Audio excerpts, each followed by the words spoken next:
Right, hey guys, here we are. Number 9 here, closing this guide out. Now, one of the things that I'd probably ideally use is like a dead ball. I'm trying to stay in. When the top spin, it makes for a little bit better control. So I'm thinking something along the lines of this. In terms of my ring play, there's 5. Go at least 9. Aside from that, we're going to go full curl. Great ball. I don't think it's going to end up costing me. Let's just see.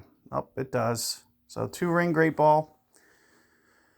Very frustrating to have guys work through this, but it just goes to show you, this is definitely a tricky setup. They've really put a challenging course together here with the winds that they've put together, the long holes. All these holes are very long. This wind is relatively fair. Had I hit perfect, even a 1-ring great ball, I would have been in the fairway. It's the 2-ring great ball that ended up costing me. So, I'm gonna pitch up to where I was. You can see opponent kind of going in just a little. I probably didn't have to kill that. I know I didn't. I could have changed my topspin a little bit. I could have added a bar and hit it more of a control. I would have never thought in a million years that I was going to mess that up that bad. So that's the reason that I just went with that shot. But as you can see, I still did make that mistake. This is just one of those things that you kind of push the envelope on a Monday anyway. Because on Monday, you know what's going to end up costing you. So you can essentially avoid doing it in the future. So it should be relatively easy to get the ball down. With a dead ball, I was more worried about having to do it with a kingmaker. I would have never thought with this dead ball that I was going to mess this tee shot up. But it really had to do with kind of pulling to higher ground. Had I came in off that power, that shot would have still been fine. It would have clipped the fairway and we would have been up there. So what really kicked me is going full there and on top of that 2-ring great ball. So the combination of those two with just a little bit less power, it doesn't carry that far and it still hits the fairway. But, not a big deal. Like I said, it's only Monday. You kind of want to kind of see as many mistakes as you can make today is kind of the better.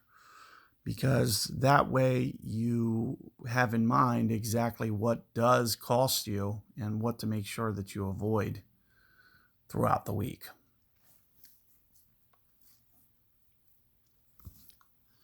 So let's take a look here. One of the things that I'll need to consider is wind effect.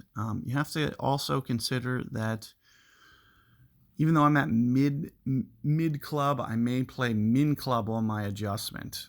So I'll typically use almost 4 backspin here. I'm only going to use 3.5. I'm also going to play wind effect. So wind effect, I'm thinking somewhere along the lines of this. This is actually tough because I'm going to end up adjusting into the sand, which is something that I hate to do because it almost short hops when you do. So I'm just going to kind of rotate my needle just a little bit at an angle. Also keep in mind that I'm going to under pull rings. I'm thinking 10.3. So somewhere around here is probably about 10.2, 10.3. And the reason for the underplay is because we're hitting up so high.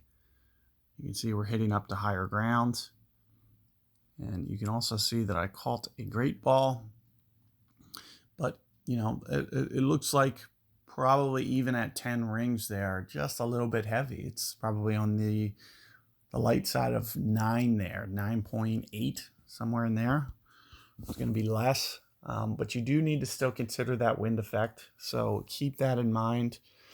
And, should be relatively straightforward for you to be able to, get that one or give it a good chance. So good luck with your rounds, guys. And, be on the lookout for that second set of guides. I'm going to go through it again and try to just use Kingmakers and maybe a Berserker or two, and we'll see how it goes with the free-to-play guide. So good luck, and I'll see you guys next time.